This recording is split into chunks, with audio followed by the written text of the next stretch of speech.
ئەمڕۆ 8 مارس ڕۆژی جیهانی ژنانە و دروشمی ئەم ساڵی نەتەوە یەکگرتوەکان بۆ ئەم ڕۆژە ئەمەیە: بیرکردنەوەی یەکسان، بنیاتنانی ژیرانە و داهێنان بۆ گۆڕانکاری بۆ تاوتوێکردنی دروشمی ئەم ساڵ و پێگەی ژن لە کۆمەڵگەی کوردیدا.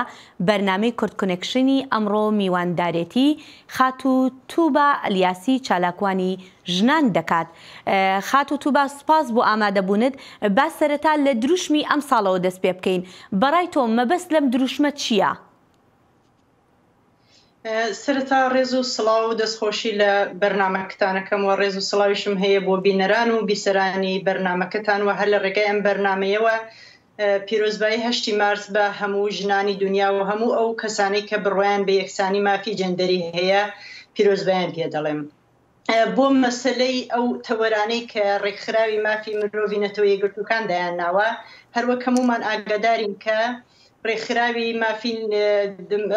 نەتەوە یەکگرتوەکان پرۆژەیەکیان هەیە و لەو پرۆژەی خۆیاندا وایان داناوە کە هەتاوەکو ساڵی 2030 لە دنیادا بتوانن 4 خاڵ کە بۆیان زۆر گرنگە بتوان ئەو خاڵانە لەسەر ئەو خاڵانە جەخت بکەنەوە و بتوان کۆمەلگای مرۆڤایەتی بەرەو پێشەوە بن. و یەکێک لەو خاڵانەی کە دایان ناوە هەتاوەکو پێش ساڵی 2030 ئەبێت کۆمەلگای مرۆڤایەتی پێیبگان نەهێشتنی هەڵاواردنی ڕەگەزیە، واتە نەهێشتنی هەموو ئەو توندوتیژیانەی لە کۆمەلگای مرۆڤایەتی لەسەر ژن پیادە دەکرێت. و بۆ ئەو سێتەوەرەی ئەو ساڵیشان کە دایانناوە بیرکردنەوەی یەکسان، بیرکردنەوەی یاسان یەکسان،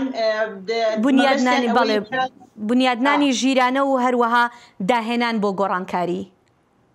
ئەو سێ خاڵی بڵێم ئەو سێتەوەرەی ئەوان دایانناوە مەبەستەکەیان ئەوەیە کە هەتاوەکو ئێستاشی لەگەڵ بێ کۆمەلگای مرۆڤایەتی لەسەر بیرکردنەوەیەکی یەکسان دانەمەزراوە، واتە هێشتا تێڕوانینەکانی کۆمەلگای مرۆڤایەتی بە نسبەت ژن و پیاوەوە جیاوازە و ئەم تێڕوانینە جیاوازە وای کردووە کە پەروەردەی جیاواز لە کۆمەلگا هەبێ و ئەم پەروەردەی جیاوازە وا دەکات کە مرۆڤەکان کوڕ و کچ بە پەروەردەی ئەمەش وای کە سیستمێکی نایەکسان دروست بێ و کاتێک کە ئەم سیستمە نایەکسانە و ئەم بیرۆکە جیاوازە هەیە لە کۆمەلگایە، ئەمە ئەبێتە ڕێگر لە بەرەو پێشچوونی پرسی یەکسانی لە نێوان ژن و پیاوە. بەڵێ خاتووتوبا ئەڵبەتە باسەکە زۆرە، بەڵام دەمەوێت ئێستا لە بەروی کاتمان کەمە بچمە سەر بابەتی کۆمەلگای کوردی. نەتەوە یەکگرتوەکان ئەم خاڵانەی بۆ جیهان داناوە کە تا 2030 وەکو ئاماژت پێگر بگەن بەم ئامانجانە، بەڵام پێت وایە لە کۆمەلگای کوردیە ئێستا زمینەیەکی وا هەیە کە ئێمە بتوانین بگەین بەم ئامانجە تا ساڵی 2030؟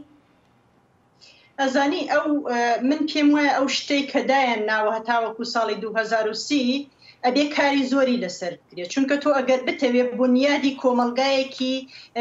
کۆمەلگای مرۆڤایەتی لەسەر بناغەی بیر و هزرێکی یەکساندا بنەی، پێویستیت بە کاری بەردەوام هەیە و پێویستیت بە چاکسازی هەیە. بەر لە هەموو شتێک پێویستیت بە پەروەردەیەکی یەکسان هەیە. تۆ هەتاوەکو نەتوانی پەروەردەیەکی یەکسان لە کۆمەلگا دروست بکەیت کە تێڕوانینەکان بە نسبەت مەسەلەی ژن و پیاوە وەکو بەڵام بە چ ڕێگایەک باشە، بەڵام بە چ ڕێگایەک دەتوانرێت ئەو پەروەردە یەکسانە دەست پێ بکەین؟ ئەو پەروەردە یەکسانە هەروەک گوتم تۆ بێ لە بناغەوە دەست پێ بکەیت، بناغەکەش هەر لە باخچەی مناڵانەوە بێت دەست پێ بکرێت. و کاتێک کە تۆ لە باخچەی مناڵانەوە دەستت پێ کرد و کۆمەلگاکەت لەسەر بیری یەکسان دروست کرد، ئەمە بۆ خۆی ئەتوانێت پەروەردەی مرۆڤەکان یەکسان بێرێتە بانەوە. و کاتێک کە تۆ ئەمە دروست کرد، پێویستیت بە سیستم هەیە بۆ ئەوەی بتوانانی ئەم پەروەردەی دروست و یەکسانە دروست بکەیت. و ئەگەر سیستمەکە لەسەر سیستمێکی عەداڵەت و دادپەروەر نەبێت، تۆ ناتوانانی ئم پەروەردەیە دروست بکەیت لە کۆمەلگای کوردستاندا. کەواتە لە پێشە ئێمە پێویستیمان بەوە هەیە کە سیستمێکی دادپەروەر بێتە کایەوە لە کوردستانەوە. و کاتی ئەم سیستمە هاتەکایەوە، ئەو کاتە تۆ ئەتوانی مکانیزمی گونجا و دروست بدۆزیتەوە بۆ ئەوەی لە ڕێگای ئەو میکانیزمانە بتوانی کۆمەلگاکەت بگۆڕی. بەڵێ، خاتووتوبا ئەلیاسی زۆر سوپاس دەکەین بۆم دەرفەتە و جارێکتر ڕۆژی جیهانی ژنان لە تۆ و لە هەموو بینەرە ژنەکانیشمان پیرۆز بێت. ئێوەش پیرۆز بێ و زۆر سوپاس بۆ بانگهێشتنەکەت. سپاس.